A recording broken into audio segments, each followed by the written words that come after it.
Şunu var ama hocam.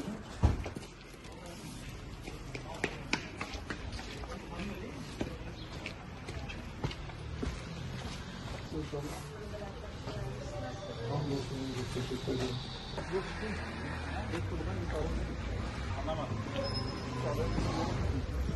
Aha geldi. Şerif abla burada. Hadi. Aa burada.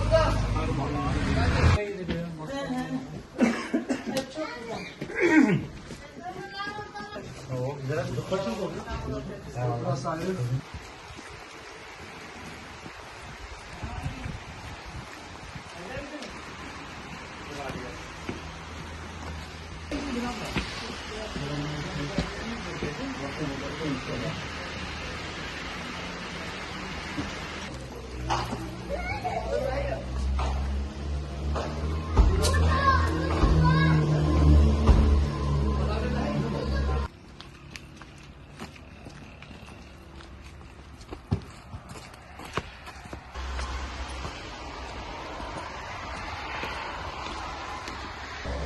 Nasılsınız?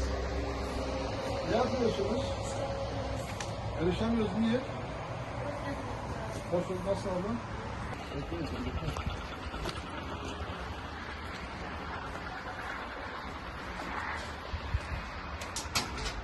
Hatta bırakalım. Sonra şey yapalım.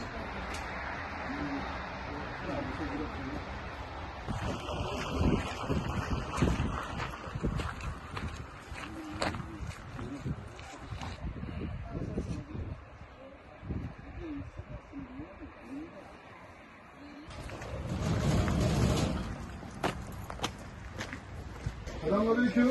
Ne yapıyorsun ustadım?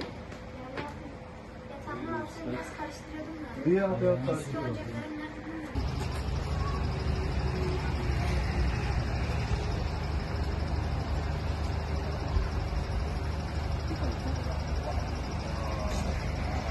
Selamünaleyküm.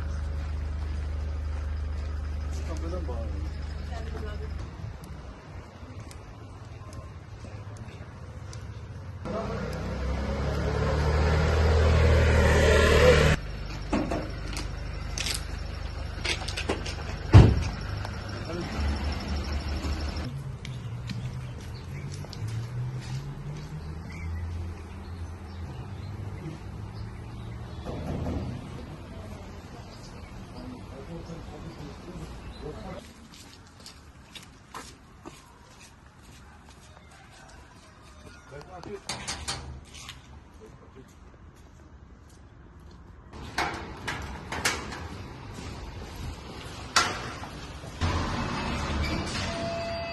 Selamünaleyküm. Aklınızda olsun inşallah.